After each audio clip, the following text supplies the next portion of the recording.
When my assistant called me in tears, I was getting my hair and makeup done for that night's charity gala. Through sobs, Emma said the brand had just told her Ryan had called in a favor. The gown was to go to Jenny. Jenny was Ryan's new obsession. She'd set her sights on the dress Allie had lent me and claimed it on the spot as a couture exclusive. Ryan was completely taken with her, so of course, he did whatever she wanted. He said it was Jenny's first time at an event this big, and he wanted her to make a great impression. "It's just a dress," he told me. "Lily, be generous." He knew perfectly well a director I cared a lot about would be there tonight. I'd started preparing a month in advance just to leave him with a good impression. But Ryan didn't care. Maybe I'd played my role too well these past few years. He was sure I loved him to the bone and couldn't live without him, so he acted without restraint. He'd grown used to my good sense and my compromises, and never even considered whether I'd be embarrassed or become a joke. I immediately had my manager reach out to every brand she could. She blasted more than a dozen, yet not one would lend. Gossip that my gown had been snatched before the banquet spread through the circle in no time. A few people came over with fake sympathy.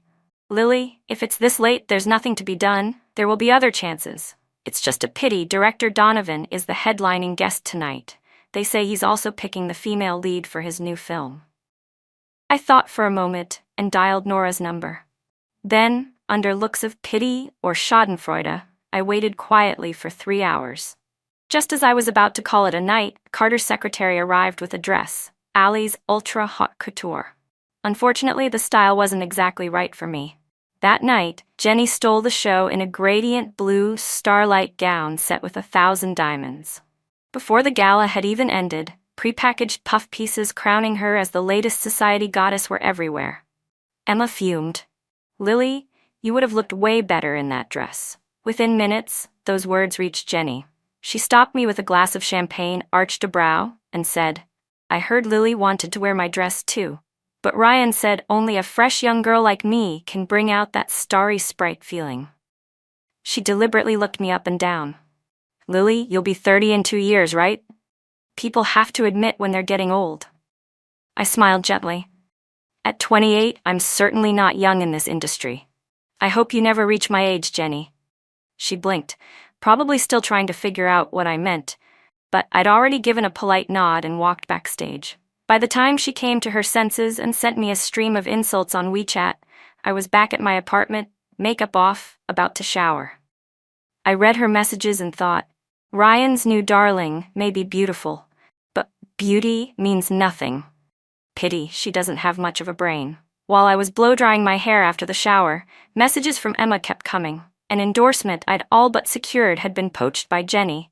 The show I was supposed to join tomorrow, Jenny had been shoved into that too, as the second female lead, but with scenes no lighter than mine. To be fair, Ryan is a generous patron. When he's fixated on someone, he's willing to heap every good thing in front of her. I'd received that treatment too. Otherwise, I couldn't have gone from a nobody to a top-tier starlet in just 5 years. It's just a shame his so-called sincerity never lasts. I've seen plenty who gave him their hearts end up with nothing. Someone once sobbed to me, "Lily, tell me, how do you endure wave after wave of women around him?" I quietly handed her a tissue. The truth is, I never expected his sincerity. I learned very young that true love is the least reliable thing. My mother was duped by that so-called love, spending her life as a mistress while insisting she was the one he truly loved. She kept telling me that one day, my biological father would arrive in his Maybach to take us home and acknowledge us as family. When I was little, I believed her and waited with all my heart for Dad to come, until the day my mother took me to kneel and beg my aunt because we didn't have enough for tuition. Until I didn't dare buy sanitary pads to save money and could only steal the paper liners from the school restroom. Until I broke down in tears because someone accidentally knocked over the tiny Children's Day cupcake the school gave me. That's when I understood. Love doesn't fill your stomach and it won't keep you alive. Love is a joke. But that's not what I told Ryan. I told him I loved him with a whole, sincere heart. Because I loved him. I never made demands or put him in a difficult spot. Because I loved him, As long as I could stay by his side, I was willing to endure the flock of women around him. That, of course, didn't really count as a lie. I loved Ryan's money, his connections, and the red carpet path he laid out for me that let me rise so quickly.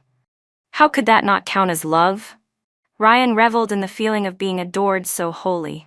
I almost pitied him. If he had ever truly loved someone or been truly loved, he would have recognized instantly that my blazing devotion was nothing but an act. If you genuinely love someone, how could you ever tolerate a third person stepping in? But maybe my acting was simply too good. Over the years, countless people had come and gone around him, yet he never replaced me. Now, however, I wanted to replace him. A year ago, I realized Ryan had very little left to offer me. I was already a top-tier star. I could secure plenty of opportunities on my own, some even beyond his reach. Still, I didn't leave him immediately. First, even if he could no longer boost my career much, he could easily sabotage it, and I couldn't afford to make an enemy of him. Second, as the supposedly devoted innocent by his side, I had to wait until the patron himself tired of me and paid me off, rather than being the one to end things. Otherwise, I would seem too calculating, and which future benefactor would dare take me on? Third, I was waiting for a proper breakup fee. So I bided my time, waiting for Ryan to hand me a reason. But for the past year, he seemed to have calmed down. There were no new women around him. That's why, when I heard that the 2 endorsements and 1 film role Ryan had promised me went instead to Jenny, I quietly let out a breath of relief. Finally, I had my chance to cast him aside. I slept soundly that night, then went to the set early the next morning. By the time the opening ceremony was halfway over, Jenny arrived, deliberately late. Ryan was the main investor of the show, and Jenny, as his new darling, naturally received the highest treatment. A 5-star hotel, a private nanny van, a personal screenwriter, and multiple unreasonable additional scenes, all of which the director accepted without a word. Seeing the director's attitude, I chose to avoid clashing with Jenny. But she wouldn't leave me alone. On the 3rd occasion, she used filming as an excuse to push me into the pond. I pulled her down with me. Unfortunately for her, she couldn't swim. I only ruined my makeup, but she actually swallowed several gulps of the green water. Just then, Ryan came to visit the set. Jenny burst into tears from the humiliation. Ryan swept her up in his arms and looked at me with a mocking smile. "So you've finally grown a temper," he said. Standing in the pond with my head lowered, my face pale, I looked as pitiful as possible. "Apologize to Jenny," Ryan said. "If you do, I'll let this go." "I didn't do anything wrong," I replied softly. Ryan had been embarrassed in front of everyone, and his temper flared. "Then stay in the pond. You can come out once you've figured it out." With that, he walked away with his entourage. Of course, I wasn't foolish enough to just stand there. I waited until the paparazzi had taken enough photos, then collapsed dramatically. Emma came running, shouting for people to carry me back to the hotel. After I showered, she had already circulated the press release. "Young Master Ryan stands up for new flame, old lover left drenched and humiliated." I had just finished blow-drying my hair when my mother called. "What's going on with you?" she demanded. "You've been with Mr. Ryan for 5 years, and you still can't outmaneuver that little fox." Rubbing my temples, I muttered, "Stay out of it." "If I don't care, who will?" she shot back anxiously. "I've told you so many times, hurry up and give Mr. Ryan a son, then your future will be secure." I let out a cold laugh. "You gave that man a son, didn't you? And in the end, aren't you still relying on me to support you?" "You ungrateful child," she snapped. "Mom only wants what's best for you. How can you talk to me like that? If you don't hurry and use your youth and beauty to find a man, what will you do when you're old?" A wave of sadness washed over me. All my hard work in acting, all my struggles to build a career, none of that mattered to her. To her, finding a man was more important than everything I had achieved. She had once relied on her looks to gain a few favors from men, and because of that, she worshipped men like gods. She'd lived the first half of her life off the money left behind by one. In the end, she raised me and my younger brother, and in the latter half of her life, she hoped I'd find a man to support our whole family. She had lived her life as someone's mistress, and she urged me to become a woman who clung to others as well. Instead of encouraging me to fight for myself, she pushed me toward the easy but slippery path. She said that if I just let myself slide down, I would eventually reach paradise. But in reality, that so-called paradise was nothing but a mirage. That's why I refused to let myself fall. I made it this far, partly because Ryan gave me resources, but also because I was diligent, clever, and relentless. That's why I rose so quickly. Unfortunately, others didn't see it that way. Just like my mother, they believed I owed everything to Ryan. And because of that, once this relationship soured, I had to play the role of the most innocent one, the perfect victim, to win public sympathy instead of being condemned. Our battlefield was never the small set of a drama. It was always on the keyboards of the masses. Yet neither Jenny nor Ryan seemed to understand this truth. Jenny was even gloating over her supposed victories. After that incident on set, she strutted around every day like a triumphant rooster, puffed up with pride. Ryan and I entered our first real Cold War. A few days later, Ryan got drunk. His friend called me to come pick him up. Instead, I forwarded the call to Jenny. Furious, Ryan spat out a threat that night. "Lily, I'll wait for you to come begging me." Over the years, I had played the role of a love-struck woman so convincingly that even his friends said Ryan must be truly irresistible. Because cold, distant Lily, who brushed off the advances of so many rich young men, turned out to be nothing more than Ryan's lapdog in private. So when I let my mask slip just a little this time, Ryan couldn't stand it. If he were smarter, he would have realized that when a subordinate no longer cared about their boss's emotions, it usually meant they were preparing to leave. After our falling out, Ryan doubled down on promoting Jenny. He even came to the set in a grand show of support, pressuring me to bow my head. Of course, I would bow. But this time would be the last. I dialed his number, only for him to hang up immediately. That was fine. I never lacked patience. I began sending him message after message on WeChat, my tone earnest and humble. "Ryan, don't be angry anymore.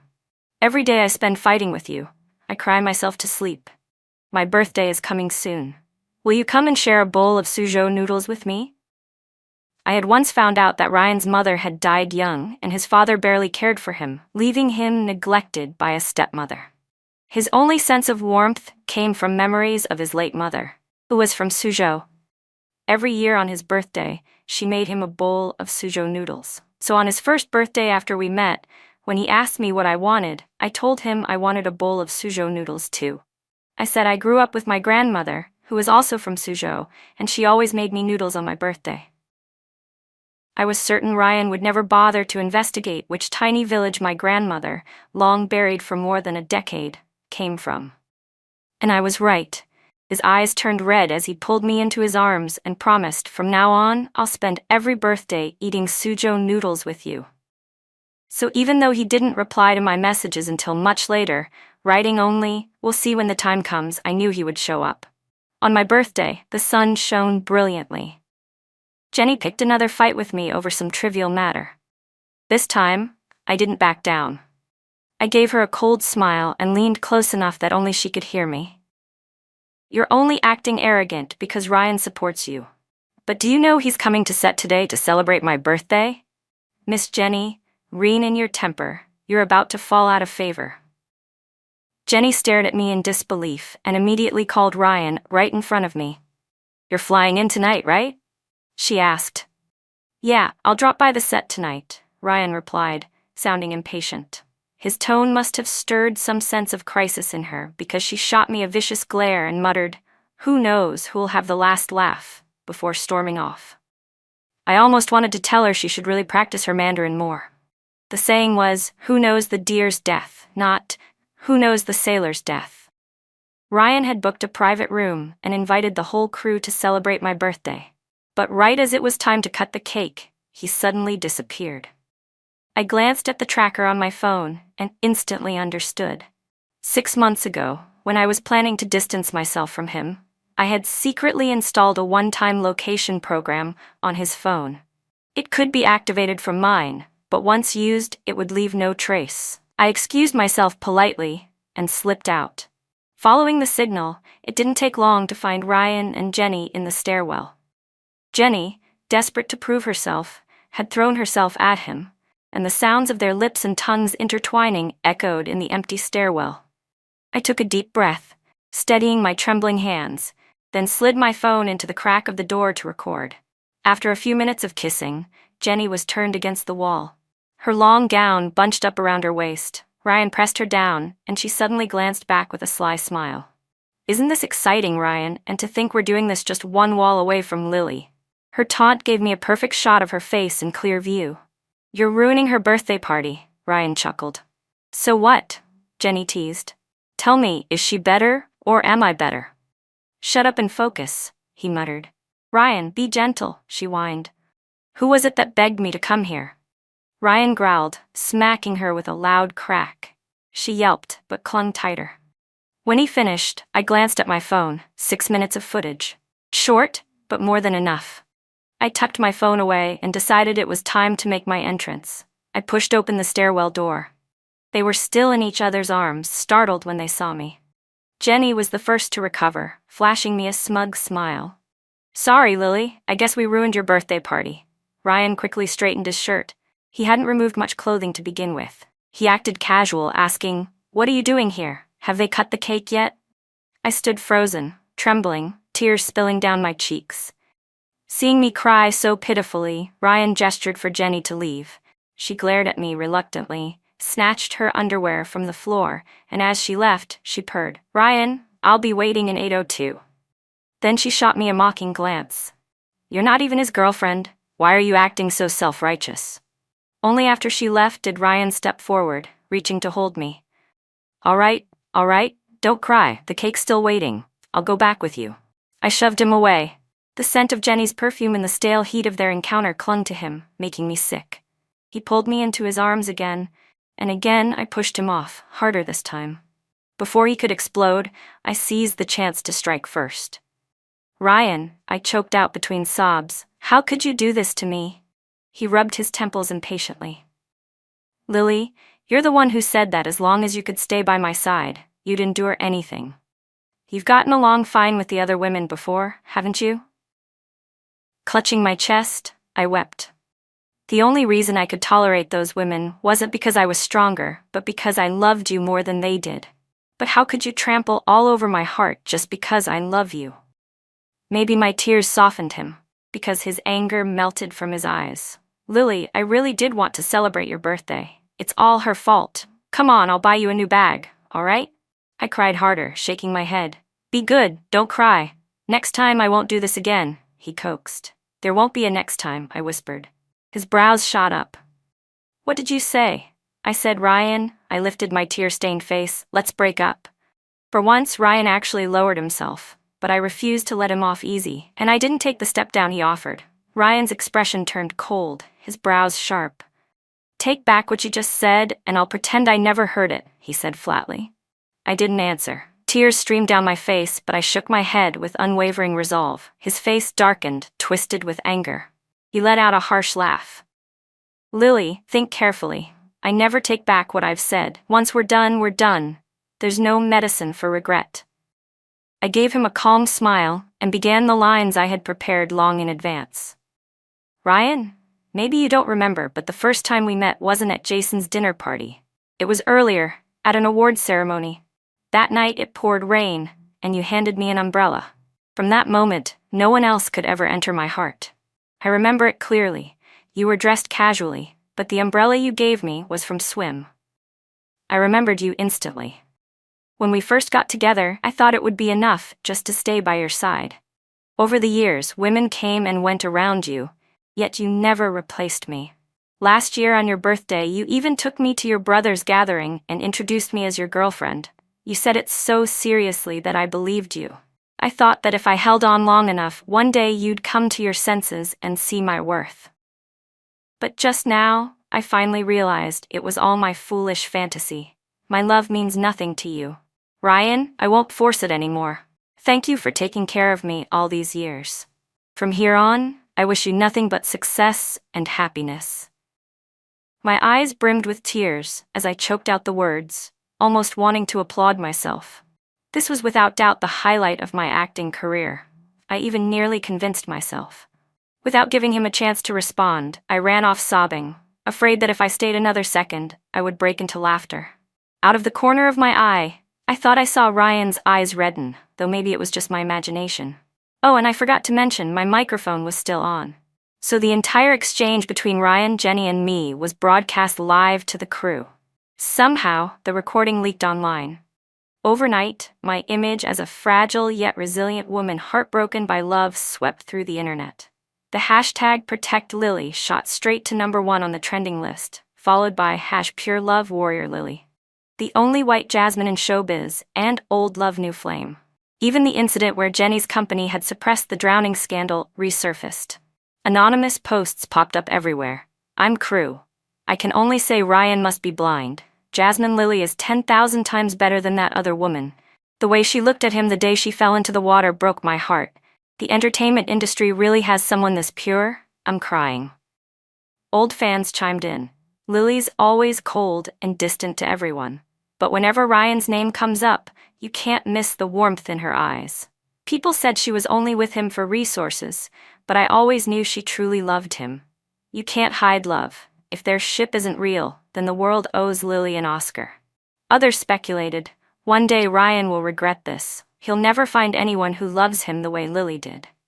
Some even praised my professionalism. The day Lily fainted after falling into the water, the director asked if she wanted to rest. She wiped her tears and said she couldn't delay the crew's schedule for him. Do you understand how much that moved us? Meanwhile, you know who throws tantrums and wastes everyone's time.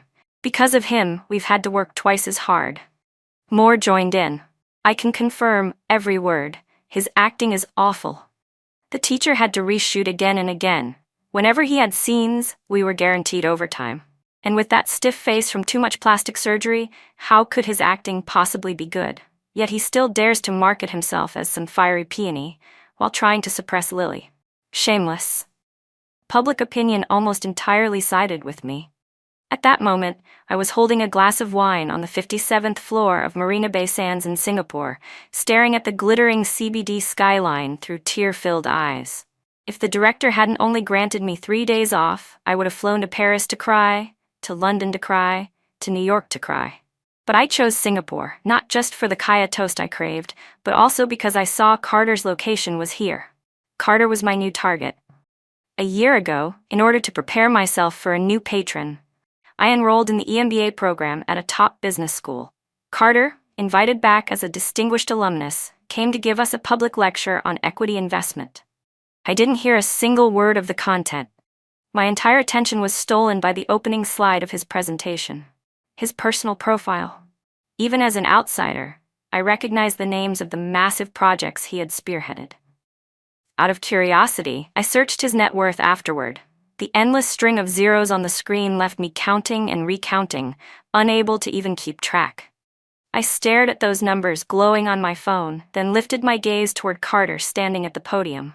Suddenly, my ears burned and my chest tightened, my heart racing like a startled deer.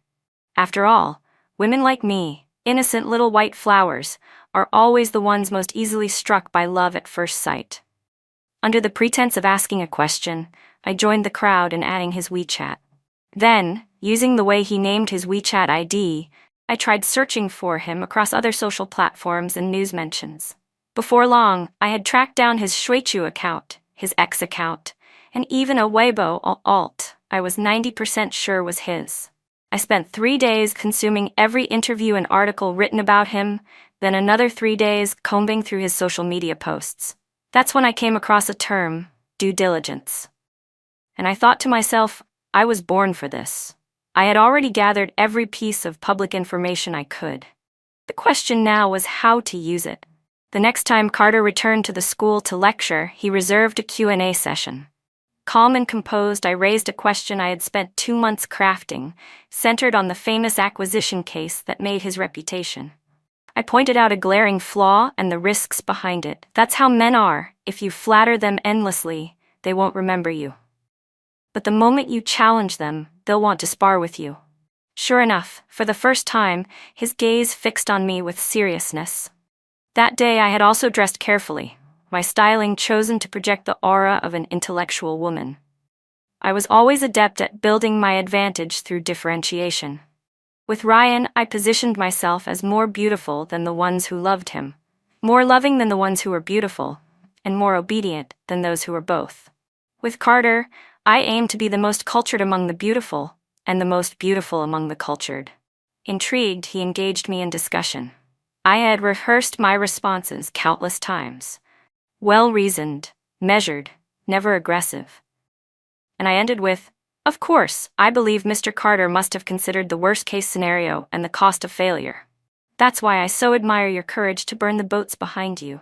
That bravery created this legend." Carter smiled. 2 days later, we happened to meet again in an airport lounge. This time he addressed me by name. Opportunities always favor those who prepare. Our flight was delayed, and while fussing with a tea bag, I pretended my new nails were too long to tear it open. I asked, "Carter, would you mind helping me?" He obliged, and from there we drifted into casual conversation. Tea to travel, travel to art, art to philosophy. Every subject he touched on I had already studied. The conversation flowed effortlessly. By the end, Carter said with a smile, "I didn't expect an actress to have such a broad range of knowledge." I responded modestly, "A good actress always studies the field her role belongs to before stepping into character." I caught the flicker of genuine admiration in his eyes. When it was time to board, he offered to carry my suitcase. "Next time, don't be so formal," he said. "I'm just a few years ahead of you. You can call me senior." Who would have thought?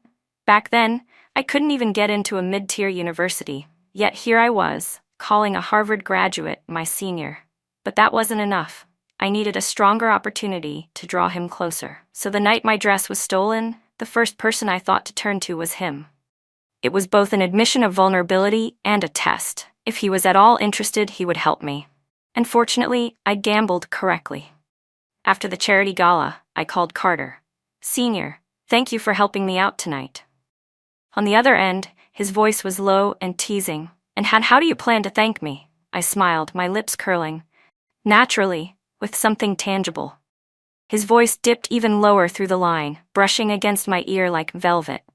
My heart trembled, but I steadied my tone. "A friend of mine is opening a steakhouse soon. They've hired a Michelin 3-star team. When it opens, I'll treat you to the best beef, senior." Carter chuckled softly. "All right then." When I returned home, I certainly wasn't going to sit around foolishly waiting for Carter. The very next day, I went straight back to the set, officially ending my relationship with Ryan by leveraging the scandal with Jenny. The director approved 3 days off for me. At first, I thought I'd fly to Hainan and lie on the beach for a couple of days, but when I saw Carter's location pinned in Singapore, I immediately decided to take my chances there. I hadn't expected it to work out, but it did. For 2 days I stood on the rooftop of Marina Bay Sands, letting the wind whip against me, until Carter finally appeared. From the start, I'd been upfront with him, casually mentioning that I had a boyfriend. It was a tactic to lower his guard, to make him believe I wasn't deliberately trying to get close. Now, with my breakup splashed across headlines, I could use that to tug at his sympathy. And once a man begins to pity a woman, he's only a short step away from being moved by her. When Carter came, I already had a line of empty beer bottles beside me, another still in my hand. The November breeze wasn't particularly cold, but when he draped his jacket over my shoulders, I didn't refuse. That kind of unspoken physical closeness between a man and a woman carries its own meaning. I looked up at him, feigning surprise. "Senior, what are you doing here?" He smiled. "I heard a beautiful woman has been standing here in the wind for 2 days, so I came to check on her." I tilted my head sadly, angling my better profile toward him. "Please don't tease me, senior. Broke up with your boyfriend?" he asked. I tipped my head back, took a swig, and laughed bitterly. "Yeah, sorry to let you see me like this." When I reached for another bottle, Carter caught my hand. "If you don't want to smile, you don't have to." His simple words made my eyes sting. Tears welled up and began falling one by one. He opened his arms. "Come on, use your senior's shoulder." I leaned against his chest, restrained, silent, shaking as I cried. After 10 minutes, he sighed into my ear. "Don't cry anymore, you're breaking my heart." I looked up at him, my gaze blurred with tears. Carter studied my foolish expression and suddenly chuckled softly. "Usually you're so quick-witted. How can you be so clueless now?" "Lily, Ryan is nothing more than a spoiled heir riding on his family's coattails. He isn't worth your tears. You deserve better. His eyes shone with a quiet confidence that made me flinch. I stepped back quickly, avoiding his gaze. Thank you for the comfort, Senior. I should go. A spotless white flower like me couldn't afford to shatter her image by jumping into another man's arms too quickly. On the third morning, I flew back home. Perhaps it was the first time Carter had encountered a woman who left without a word, because the moment I landed, I received a WeChat message. Back home? I replied, After crying, I still have to return and keep working. I had no intention of moving too fast with him. There were already countless women eager to climb into Carter's bed. I wasn't going to be one of them. I hadn't worked so hard just to move from Ryan's greenhouse to Carter's backyard. A few years ago, I attended a banquet with Ryan and personally watched a director I admired grovel before investors, and a veteran actress, an international award winner, forced to drink again and again at their insistence. That was when I realized, even if I reached the peak of the industry, in the eyes of capital, I was still just a plaything. So this time, by securing Carter's attention, my ambition was bigger. If I could stir his heart, maybe I could leverage it into something far greater. Emma came to pick me up at the airport, and the moment I got into the car, she eagerly began reporting the past 3 days of public opinion. Jenny tried to defend herself online, claiming that when she and Ryan got together they were both single. But Ryan slapped her in the face during an interview. He told reporters, "I've just had a small quarrel with my girlfriend. Please give us some space. If people keep digging, I'll never win her back." I raised an eyebrow, gesturing for her to continue. Emma smirked proudly. Public opinion exploded. Jenny's been nailed as the mistress. Now there are 2 mainstream viewpoints circulating. One wave of public opinion wanted me to shine alone and never look back. The other wave shipped me and Ryan as a CP, eagerly waiting to watch him suffer as he tried to win me back. I nodded lightly and pressed, "I want to know my current ranking on all the hot lists, the rate of fan growth, and whether any new brands have reached out over the past few days." "All at the top," Emma reported with satisfaction. "The dramas you starred in before are surging in views. Several brands have already made initial contact." By the time she finished her report, the car had reached the set. When I walked in, everyone in the crew looked at me with pity. A round-faced makeup artist even came over and whispered, "Stay strong." I forced a weary smile, thanked them all sincerely, then buried myself back in work. The very next day, Ryan showed up.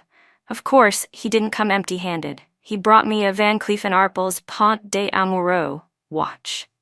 "I remember you once said you really liked this one. I placed the order with VCA 6 months ago. It only just arrived," he said.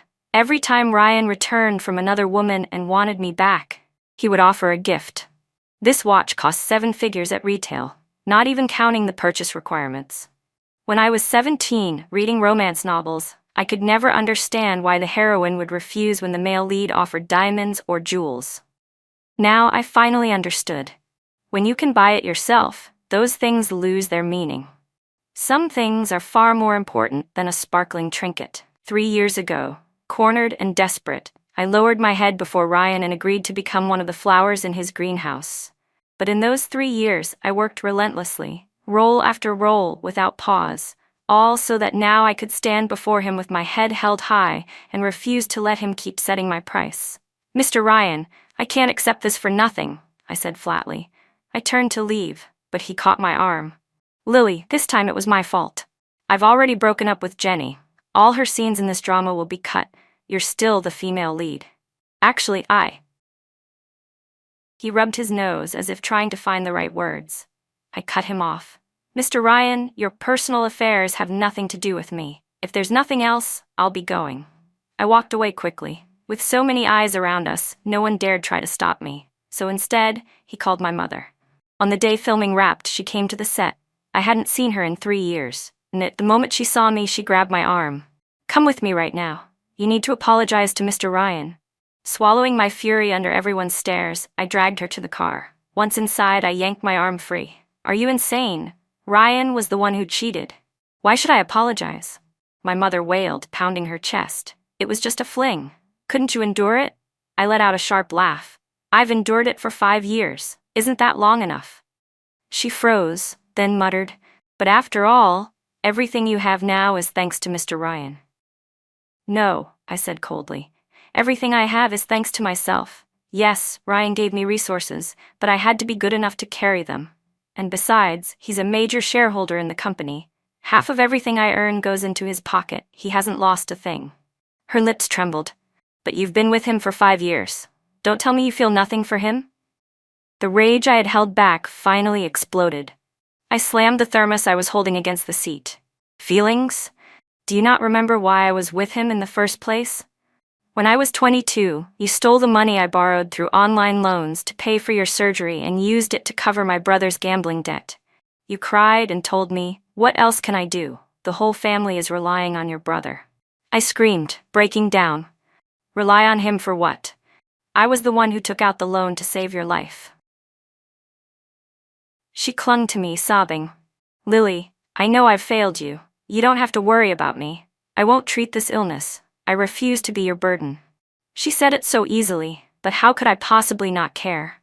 I knew the fastest money was in the entertainment industry, so I threw myself headfirst into it, but I underestimated just how cruel it was. At another dinner party, I nearly couldn't protect myself. Ryan appeared in my life like a savior dropped from the sky. He said he could arrange the best thoracic surgeon for my mother, and soon after, the malignant tumor on her lung was removed. He said he could place my gambling-addicted brother in his company, with his own people watching over him. I asked, "And what's the price?" He smiled warmly. "No price. I just like you." At that time, with my mother's illness, the debt collectors hounding me, and an exploitative agency backing me into a corner, I had no choice but to accept Ryan's generosity. In the beginning, he treated me so well that I almost believed we were truly in love. He often told me, "Lily, you don't need to work so hard, you've got me." Sometimes I wavered. He was right. If Ryan was there, why was I pushing myself until I fainted in rehearsals, until I could hardly stand straight from exhaustion? Why couldn't I just relax a little, let myself lean on him? Before I could figure it out, another woman appeared at his side. When I asked about her, he brushed me off with a smile. "It's nothing. Just a fling." The words struck me like lightning. I had always hated the way my mother clung to men for survival, yet here I was, nearly repeating her path. From that moment, I swore to keep myself awake at every second. Never again would I try to rely on anyone else. My fate had to rest in my own hands. From then on, I severed love completely, treating Ryan only as a stepping stone to change my destiny. My mother eventually gave in when I told her, "If you try to pressure me again, I'll cut off your credit card." "Don't believe me? Try it. Let's see if Ryan will give you money to spend." She fell silent. I might not have been able to take full control of my fate yet, but at least I could control hers. After sending her away, I threw myself back into work, and suddenly it felt as though fortune itself was on my side. A luxury brand that had stalled for months suddenly waived its probation period and handed me a makeup line endorsement. Prestigious magazines invited me to shoot their covers one after another, giving me the coveted fashion grand slam. Even a legendary management team I had once thought out of reach extended an olive branch. Blessings fell from the sky one after another, to the point that even Emma grew suspicious. "Mr. Ryan must really be spending a fortune to win you back," she muttered. I didn't confirm nor deny. Deep down, I didn't believe Ryan had that much power. Then at the Phoenix Awards, it all became clear. I won Best Actress, and Carter himself was the one to hand me the trophy. After the ceremony, he sought me out. "Does winning make you happy?" he asked with a smile. In that instant, I understood. These resources weren't Ryan's doing. They were Carter's. Half teasing, half serious, I asked, "If I said no, would Senior think I was ungrateful?" Carter took a step closer, looking down at me with a quiet dominance. "Then why don't you just tell me directly what it is you want?" I lowered my gaze and stepped back to put distance between us. "Senior, you've been showering me with resources and opportunities. What is it you want in return? Are you testing my price?" He clearly hadn't expected me to cut so sharply. I drew a steadying breath and lifted my eyes to his. "When I deal with people, it's always heart for heart.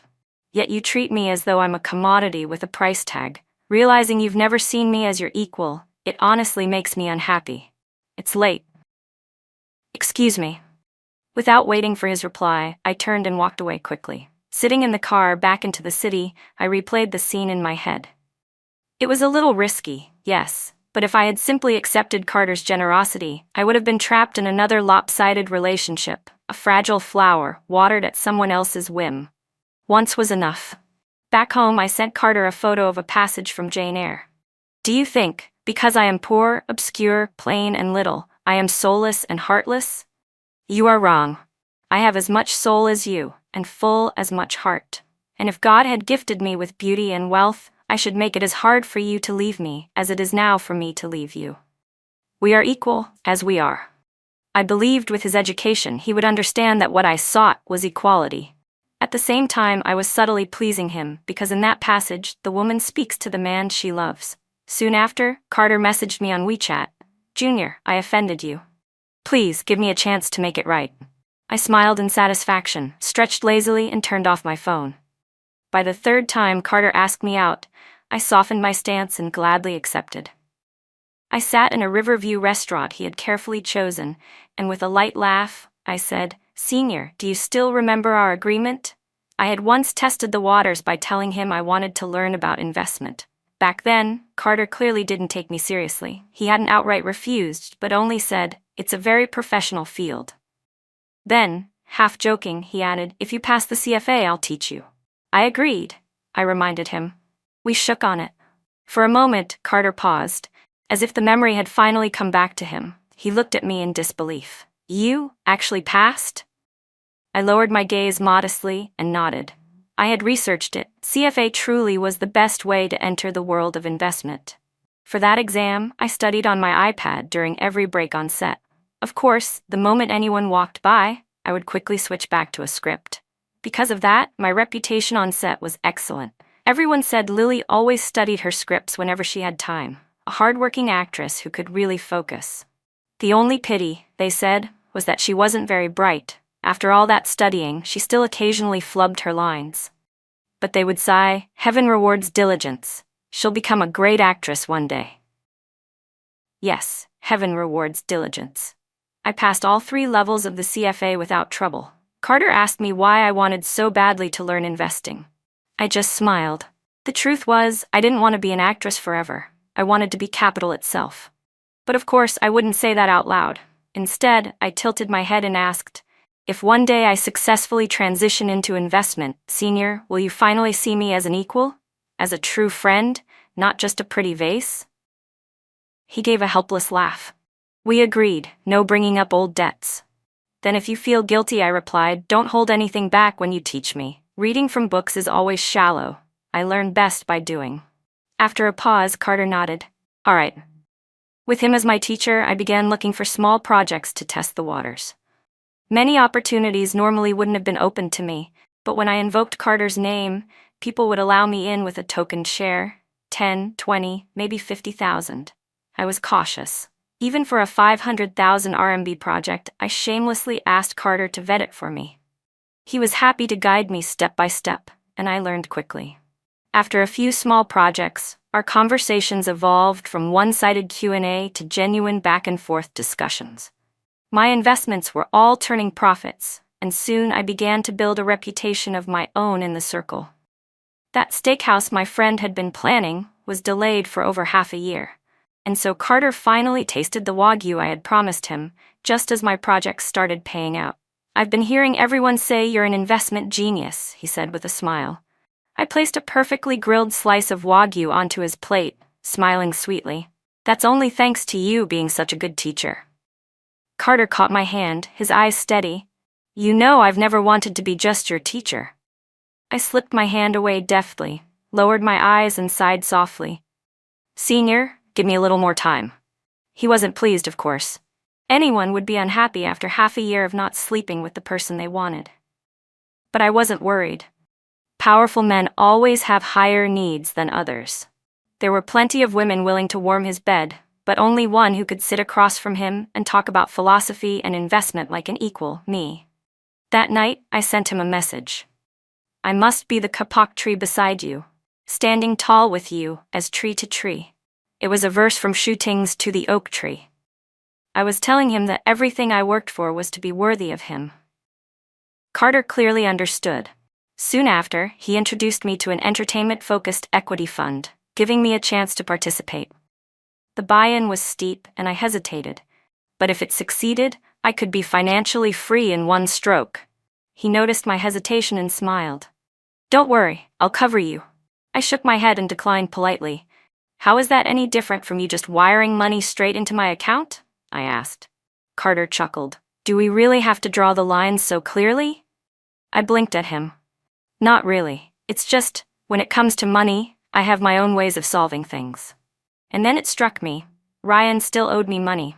A severance fee for an old lover. After we broke up, he came looking for me several times. He couldn't accept that I had left so suddenly. At first he tried gifts, flowers, every form of coaxing. When I ignored him, he shifted to pressure, trying to suppress me and force me back to his side. He wasn't powerful enough to dominate the entire industry, but he did cause me trouble. That video of him entangled with Jenny, I had kept it tucked away, thinking it wiser to leave a line in case our paths crossed again. But now, Ryan had crossed me one too many times, so I decided to collect some interest. I had Emma find someone to act as a broker and take the video to Ryan. Whatever money she got out of him, we'd split 80-20. I told Emma, "Have her say this. You don't want people to know it only lasted 6 minutes, do you?" Emma shot me a thumbs up. I stomped down hard on Ryan's pride with the biggest number I could name. In the end, he agreed. He would never know that money found its way into my hands. In his heart, I was still the woman who once loved him deeply, only to be left heartbroken. Always leave a line. Who knows when cooperation might be needed again. I carefully vetted the fund, 3 rounds of due diligence, and with Carter's endorsement, I made my decision. I poured in every cent of cash I had. I hadn't expected it. The very next year, one of the films that fund backed became a blockbuster, and I made back my principal in one stroke. By the 3rd year, the fund's entertainment company listed in Hong Kong. By the 5th, I cashed out, completely financially free. During those years, I even dated Carter briefly for a year. I wanted to see what it was like to be with a man of his power. We parted amicably, my decision. After all, I'd had the experience, and it wasn't anything extraordinary. Mostly, men like him lacked a sense of service. Still, Carter never quite let go of me. He often invited me out, and I would join if the mood struck. At the peak of my career, I transitioned behind the scenes, shifting from actress to capital itself. I became a legend of the industry. The line of men wanting to chase me stretched from my doorstep all the way to Paris. Broad shoulders, slim waists, sleek sports cars, and honeyed words, each one more flattering than the last. I picked one sweet talker and presented him to my mother. "Life is short," I told her. "Seize joy while you can. Don't waste it staring at the moon in an empty courtyard." Her lifelong faith crumbled. She stopped preaching to me about true love or depending on men for survival. And when a young puppy of a man had her in his arms, she finally admitted, a woman should hold her fate firmly in her own hands. While vacationing in Tahiti, I stumbled across a trending video online. My fans had edited together all my shining moments. At the end, they'd spliced in a clip of Ryan in an interview. His eyes were full of longing as he praised me. Lily was the only pure white jasmine. I laughed softly. It reminded me of years ago when Carter had asked me what I truly wanted. Back then, I couldn't say it. I couldn't let anyone glimpse my ambition. But now I could speak without hesitation. I never wanted to be a fragile flower nurtured in some benefactor's greenhouse. What I wanted was to be the one who owned the garden.